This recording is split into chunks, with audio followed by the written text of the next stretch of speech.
Good evening, YouTubers. Welcome back in to another edition of Astros Recap. David Artis here, Sunday night, April 9th, 10:34 p.m. So, good time, usual time, 10, 11, 10:30, 11:30, whatever. But yeah, so the Astros this week, obviously another week in the books, sort of hovering around 500 here for a little bit.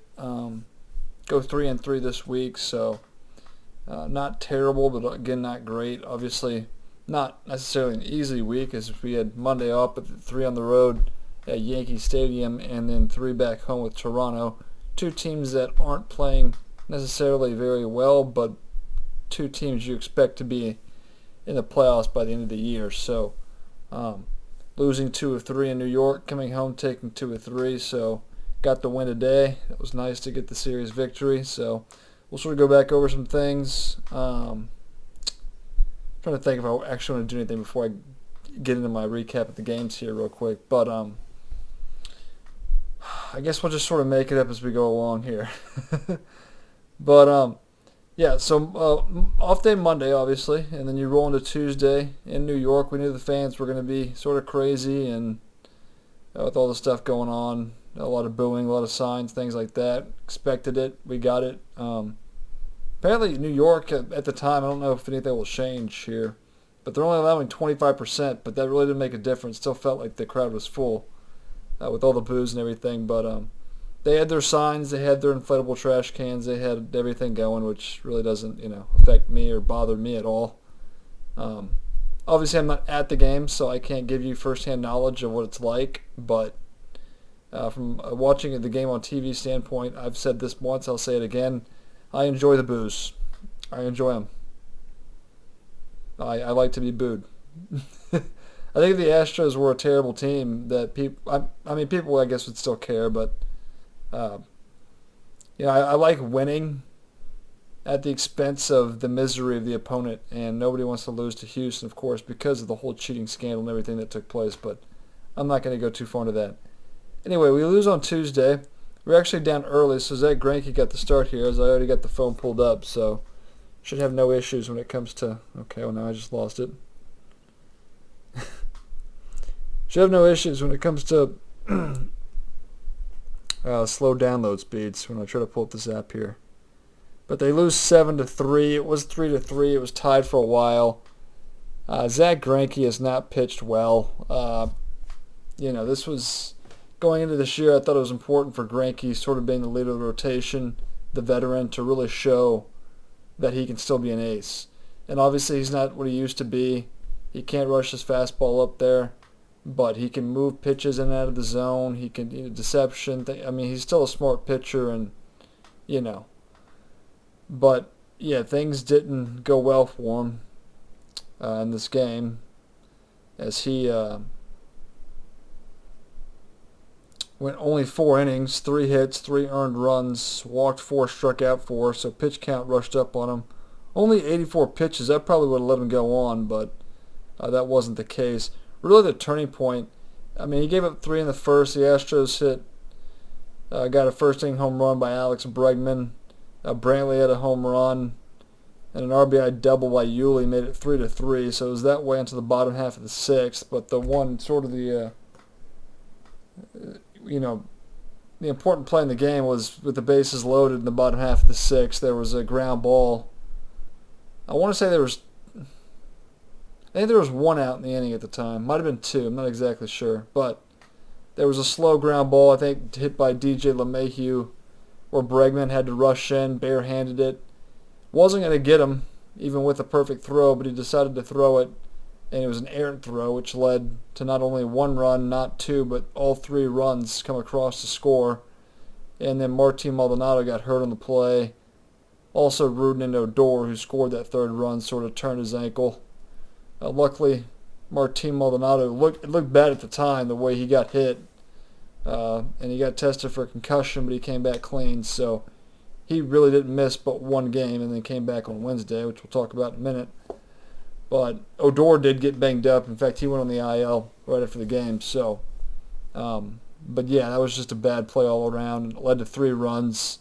Stanton hit an RBI single later that inning to make it 7-3, and then they shut us down the rest of the way. So that was sort of the big moment in the game, that sort of dribbler, which resulted in in 3 runs. So, but yeah, Greinke going 4. Belak came in to eat up an inning and 2/3. He actually took the loss. He got taken out, and then Abreu allowed those inherited runners. But it was hard to blame Abreu. He did walk a hitter, struck out a guy. But, a ground ball, weak contact that just happened to find sort of the empty area in the infield was really what, that came down to. And Scrub came in, got an inning. He walked 2, which has been an issue with Andre Scrub, but also struck out a guy. Didn't allow any runs. And then Joe Smith came in, gave up 2 hits. Didn't allow a run, walked a guy and struck out a guy. So that was sort of your pitching line. And then, of course, Brantley and Bregman hit the 2 home runs, and Gurriel with an RBI double, but lose it 7-3. So not a good start, but just trying to sort of turn the page there. So you go into Tuesday. This was a more competitive game. We still lose it 6-3, but the Yankees scored 2 quick runs. Giancarlo Stanton hit a long, deep 2-run home run. This is a Luis Garcia start, who's still just making spot starts until Jake Odorizzi gets back. And Odorizzi apparently now will need a few rehab starts, so Luis Garcia is probably going to continue to get the starts here, for now at least. But the Astros responded, so after giving up that 2-run home run to Stanton, they get 3 in the top half of the 4th. Correa had an RBI, fielder's choice.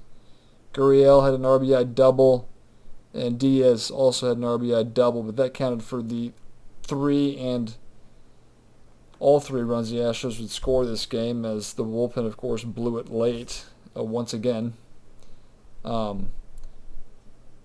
So if there's a player I'll dig into and actually absolutely roast this week, that's going to be Brooks Raley, because he's an embarrassment to the Astros organization. He's really an embarrassment to baseball. There's a reason he didn't play in the major. So what I knew of Brooks Raley, not a lot going into last year when they traded for him. Let me just give you the line real quick of what he did, and he didn't do anything he hurt the team more than he helped it this week. He's a guy who's on the list. It's now been written in permanent ink. In fact, I think that they should just let him go at this point, because he kills his team. That's all I'll say about it. But you get into a tied game late, and with our bullpen, yeah, it's not going to be pretty. And it sucks to lose these games when you have at least a tie or a lead going into late innings. Losing those games make things even more painful. But Raley came in. Abreu actually, so Garcia went 4 2/3. I think that Dusty Baker also deserves some blame here for using Brooks Raley. But he should really stretch out Luis Garcia. Well, he threw 92 pitches, so I guess that was okay. But 4 2/3. Stanek came in, got an inning and 2/3. Stanek's been great. His ERA after this outing was at 1.88. So Abreu came in, he walked a hitter and gave up a hit, and he had runners on first and second, nobody out, but he got a strikeout and then got someone to ground into a double play, so he got out of it. Brian Abreu's been a little better his last few outings, so I'll give him some credit. But you bring in a Raley, who doesn't record an out, gives up 2 hits, 3 runs, they were all earned, and he walked a batter. I think he walked, Brooks Raley, I'm just done with him. I'm done with him in so many ways. He irritates me to no end. I don't get Dusty Baker, because he used him yesterday, which is, why? The thing I had with AJ Hinch was he continued. It took a reliever 9 or 10 times to screw up for him to finally realize that he probably wasn't a good option. And that's what bothered me with AJ Hinch, is he would wait and let this guy continue. For me, if I'm managing, if a guy screws up once, okay, I wouldn't have a problem throwing him back out there. You're allowed to have 1 screw up, 2, okay, depending on how he's pitching. But once you screw up 3, 4 times, it's time to finally take a guy out of a role, put him in a different role, Give him some innings that are low stress. Try to build the confidence back up, and then maybe put him back into a role. But I don't continue to use a guy that continues to screw up the team. And that's what Brooks Raley has done. And Dusty Baker, who's falling into the same category of A.J. Hinch, continues to use Brooks Raley, which makes absolutely, positively zero sense. So yeah, Brooks Raley screwed that game up. They wouldn't have necessarily won it, of course, because it was tied, but he definitely not only gave up the lead, or he gave the Astros no chance of really coming back. Yankees have a pretty good bullpen, so there's that. And then Joe Smith had to come in to sort of bail out that inning. But Joe Smith's had a few pretty good outings after being atrocious. But Brooks Raley, oh my God, Brooks Raley, God, I should not see him in any competitive game. And the fact that Dusty Baker used him yesterday in a game that was close, what more do you need to see? Anoli Paredes, who's actually rehabbing right now, he's had like 2 outings, which both have been good. He's going to get a few more before he comes back, but when he does, you'll have a decision to make. And if it's not Brooks Raley, whoever makes those decisions, if that's Dusty Baker, dude, what the hell are you doing, man? I mean, God, I could just go on and on about how much I hate this guy. But Brooks Raley absolutely sucks. It's just that simple, okay? And what I was sort of getting into, so what I knew about him last year before he got traded over here is he pitched for the Cubs, I guess, maybe the Reds, both teams, I think, back in 2016. There's a reason he didn't play in Major League Baseball for almost 4 years. It's because he wasn't good enough to pitch here. In fact, he was pitching overseas, I believe, and I guess they brought him back over, and that was sort of James Click's first sort of move as GM. And if you want to say it worked out last year, okay, maybe to an extent. He wasn't great last year, but he wasn't terrible like he is this year. So that should have been a rest of sort of the shortened season last year and just let him walk, because he's been absolutely just terrible. Terrible, terrible, terrible. Name on the list, permanent ink. He will not be removed. In fact, he should be removed from this team the minute Anoli Paredes gets called back up, because he's fully healthy. Brooks Raley needs to be DFA'd off this team. I'll just say that, because that's how bad he is. But again, no guarantee the Astros win that game, but Brooks Raley made sure as hell that they wouldn't win the game when he came in to blow what was a tied game at the time. But anyway, going to Thursday, Garrett Cole pitching, so you didn't like your chances going in. But we actually got to the bullpen finally, as we were down 1-0 early. Jordan hit a home run to tie it. We gave up 2 runs. Clint Frazier, the Yankees, so Stanton hit another home run, who'd been killing the Astros all year. Then Clint Frazier hit one of those home runs into the first row down the right field line. So that made it 3-1 after the Jordan home run. Jordan hit another home run in the 7th to make it 3-2. We finally got Garrett Cole out of the game. And then Altuve had a big 3-run shot in the 8th. Martin Maldonado had a big 2-run shot in the 9th. So we come from behind in this game. As far as May games go, this one was pretty important. I didn't want to go to the Bronx, get swept, and, they had sort of gotten their record up over 500, and if they had lost this game, it would have dropped back under 500. So getting the win, salvaging a game was big. But Altuve and Maldonado had the big hits late in the game to get us a lead and get us a comfortable lead. So Presley got a 6-out save. Andre Scrub came in, got the win. McCullers went 6 innings, 6 hits, 3 runs. They were all earned. Struck out 8, walked 4. He's going to walk a bunch of hitters. You just got to live with it. We know who McCullers is. I've talked about it. We know who he is. It's just who he is. But Andre Scrub gets a scoreless inning in there in the 7th, and then Presley gets the final 6 outs. So Scrub, Scrub's going to be a guy that they might sort of rely on a little bit here, because, I guess he was on the IL or wherever, but he didn't pitch his first game until the Friday game, I believe, in Tampa Bay, where he gave up 2 runs in his first outing, but the game was 9-0 at the time. So didn't mean a whole lot.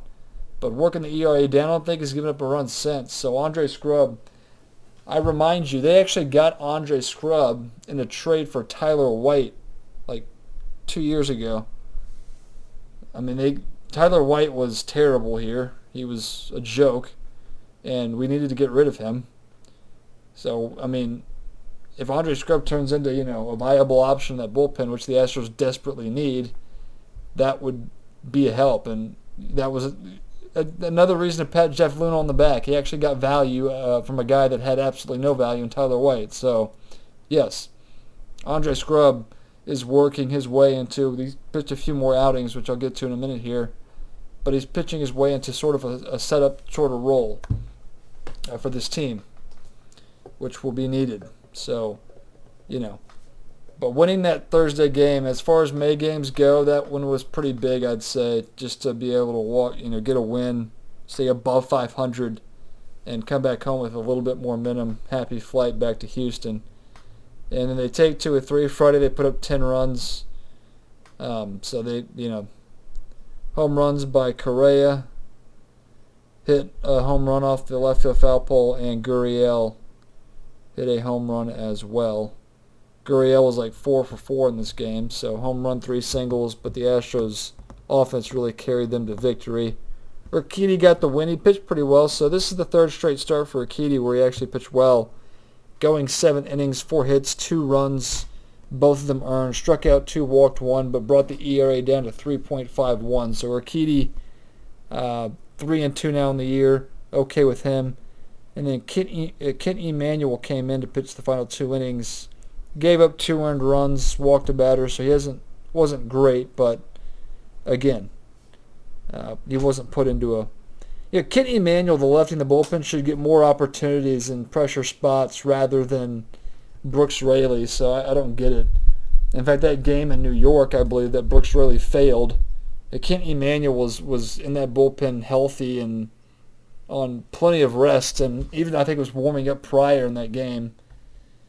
Should have been pitching in that spot, not Brooks Raley.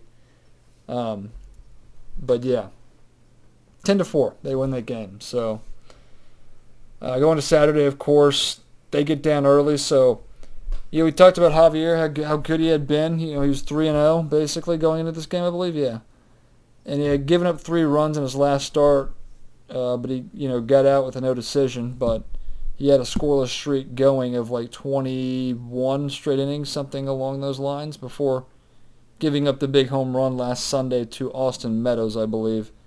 And he was not good here. He got hit around pretty good. So that's back-to-back, 5 earned runs on 4 hits. He walked 4, struck out 8. So Javier will be a guy that strikes out a lot, but I'm going to give him a pass. He's 3-1. ERA is still below 3, so that was fine there. But finding outs, down 5-0. The Astros did fight back as Alvarez had a big 2-run home run. There was an RBI single by Alvarez as well. And then they scored a run in the 8th inning, and then you get to the 9th. So you're down 5-4, so here we go now. Again, Scrub gets you through an inning and 2/3. All zeros across the board, so ERA now under 4 for Scrub. Abreu comes in, walks a guy, but gets through the inning. And then I don't get Dusty Baker's decision-making to go to Brooks Raley in the 9th inning here, who once again, these are unearned runs, as Yuli Gurriel had sort of a mishap at first base. There was a ball thrown that was a catchable ball. A little high, I think, a little high up the line, but catchable ball that he just missed. So, but still, Raley wasn't good. First batter he faces, he walks. It just tells you all you need to know. As a bullpen guy, especially as a lefty, so with the whole three batter rule, you sort of look at the lineup and you say, all right, if he has to face 3 hitters, 2 of the next 3 are lefties. First guy he faced was a lefty and he walked him. In previous years, you'd be pulled after that. You don't walk people when you can. I can go on and on about Brooks Raley, but he's just a waste of time. He's a disgrace to the team. He's a disgrace to Major League Baseball. Let somebody else take a shot on him. But yeah, I'm almost lost for words when it comes to Brooks Raley. He's just so bad. Joe Smith comes in. He's actually the one that gives up the big home run to Marcus Semien, but I don't blame Joe Smith too much for that. Brooks Raley gotten out, but, after he walked the leadoff hitter, gave up a single into right field, which put runners at first and third. Also, there's another thing. So the one out he did get was a grounder right back to him. He actually looked to third to make the runner go back. He had a play at second base to get the lead runner there, but didn't even make the right decision there. He threw to first to get the out, but now you put runners at second and third and one out. So not that it mattered after the home run. I'm just saying in that sort of during that time he made the wrong decision to go to first. Unless he was scared to throw the ball to second, which wouldn't surprise me with Brooks Raley, but and Dusty Baker deserves some accountability here because you continue to run him out there when it's been proven he can't get the job done. And I'm saying, like I talked about this on previous podcasts a few weeks ago. Stop playing the matchups. I don't care if two. Would I rather have lefty on lefty with a bad lefty and take my chances there, or would you rather have a righty on lefty but with a better pitcher out there? I think it's an easy decision. I mean, I don't get always having to play these matchups. Well, I got two lefties I got two lefties of the you see what I'm saying here? So you look at the lineup, you have to face three hitters, and if two of the next three hitters are lefties, it's like automatically managers think, oh, well, I got to bring the lefty. No, you don't. You bring in the better reliever, and Brooks Raley is the worst guy in that bullpen. So really, Dusty Baker deserves some accountability there to bring in Raley. And the home run that Smith gave up was not a bad pitch. It was one of those first row Crawford box shots that Semien hit, and that put the game out of reach, made it 8-4 at that point, and that sort of took the wind out of their sails. So, Dusty. I mean, again, this Raley screwing up here wasn't the reason. They probably still don't win this game, but it really gave them no chance of even having a chance to come back when you screw it up the way he did. So, yeah, he's been terrible. There's no ifs and buts about it. He needs to be off this team the second Inoue Paredes is activated. So, yes. But today, they do bounce back. They get the win. They were up 7-0 early on. As Tucker actually hit a 3-run home run. Altuve hit a home run. But another start where Zach Greinke wasn't good. He sailed through the first 3 innings just fine. Fourth inning got him. But 9 hits, 4 earned runs, struck out 4, didn't walk anybody. With ERA at 4.23. So Greinke hoping to be sort of the ace. This was going into this game. I thought that this was a big chance for Greinke to go out there and have a dominant start, bring the ERA down, and show that he's a guy we can count on. And it's 3 straight starts where he's given up 4+ runs and hasn't gotten through 5 innings. So I look at the rotation. There's no real ace. There's guys that you like, but he's just a middle of the rotation guy that can't get far into games. Walks a lot of hitters. Javier has had 2 pretty back-to-back tough starts, but Urquidy's been better his last 3 starts. Garcia's just a spot starter until Odorizzi gets here. So as I look up and down the rotation, it's not terrible, but there's no quote-unquote ace. I think when and if Odorizzi gets back, if and when I should say, I think he'll be a pretty steady arm. I know he had a few bad starts, but unfortunate with the injury. Originally he wasn't supposed to have Tommy John, but initially wasn't supposed to need rehab starts, and now he will. But just to get back to this game real quick before I actually get into more of that. Abreu went an inning, scoreless inning. He actually gets the winner of the bullpen. Emmanuel had a scoreless inning. The entire bullpen did a great job here. After, we were up 7-0, and then they put up 4 runs to close the gap, making it 7-4. But Abreu, Emmanuel, Stanek, Scrub, Presley all pitched an inning, all scoreless. Scrub was great again, 2 strikeouts. Stanek had 2 strikeouts in his inning of work. And then Presley had 2 strikeouts in the save. But Abreu's ERA now down to exactly 4.00. Emmanuel at 2.63. Stanek at 1.76. So Stanek is still solid. Scrub 3.18. So Scrub looks like another guy we can add to the mix, setup-wise. And then Presley gets his 6th save of the year. ERA there at 1.80. So, but getting these series taking the rubber match here today was big for the team. So they're 18-16 now. Quick standing update I'll get for you. Oakland was losing 4-3. I don't know if they actually lost today, so we'll take a look. They did lose. Astros jump ahead of the Mariners by a half a game, so they're 2 games back of Oakland, who's 21-15.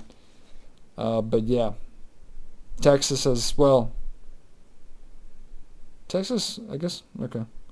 So we got 3 with the Angels, who are actually in last place right now, 15-18. Surprise, surprise.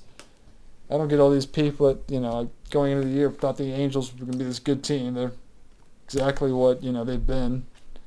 But we got 3 with the Angels, Monday, Tuesday, Wednesday, and then 4 with Texas, I believe, before we hit the road for a few series. But,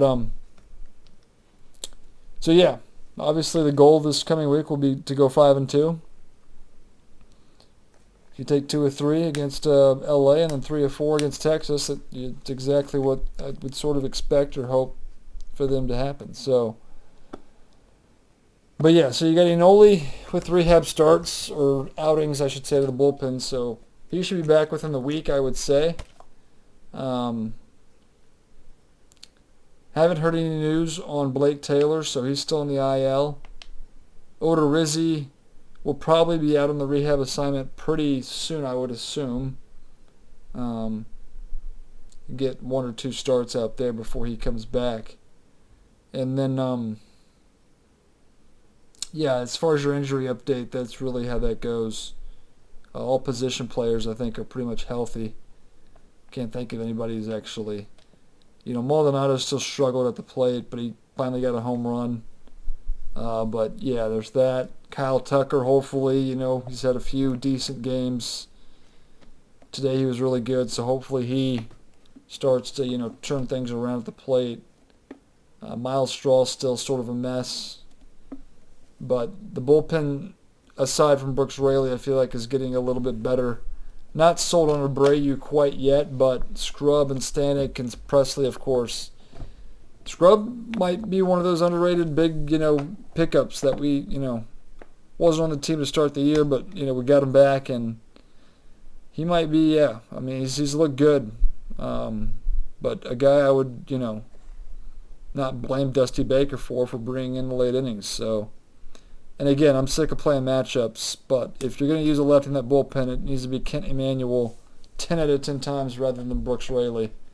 Or you just don't use a lefty at all. But Brooks Raley should not see any significant action coming up here. In fact, he should be off the team, DFA'd, the minute Enoli gets activated, which should be probably late this coming week. So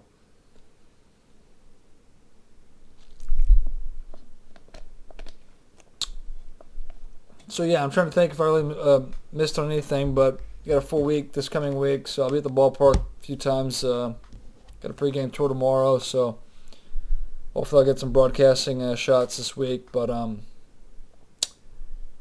yeah, so that's about it. Coming up on 30 minutes here, so not a super long podcast, but leave comments in the comment section below. I'd love to hear your thoughts. And what do you think about Brooks Raley? I gave you my opinions. I'd like to know what you think. And obviously, his starting pitching's okay, and bullpen, we're getting there, and the offense is one of the top offenses in baseball, I'd say, 1 through 7. Hopefully, Kyle Tucker can get things going. But, yeah, that's where we're at. So, anyway. Oh, and Carlos Correa. I'm fed up with Carlos Correa. He needs to. He's on the cusp of being put on the list. I know he had a home run on Saturday, but dude, you're hitting 260. I don't know what he's hitting, 260 something, 250, 260. you're not worth $100 million at this point. Okay, so don't. Like I said, big spotlight on Correa because of the contract, short but unsuccessful negotiations prior to the season starting.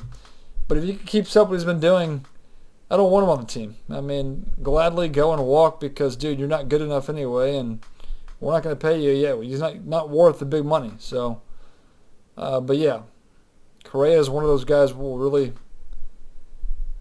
really get on my nerves if he doesn't start turning things around. So there's that. I'll throw that in there. But love to hear your thoughts. Comment section below. Obviously, you can subscribe. You get all my should get notifications every time I upload a video. Every Sunday night's usually the goal. Might be a few Mondays if I'm free and they have an off day that day. But other than that, I plan to be here between the hours of 10 p.m. to 12 p.m. or 12 a.m. I should say, every late Sunday night. So it's 11:05. Got a few things to do, but I will talk to you in exactly 1 week, and we will see you then.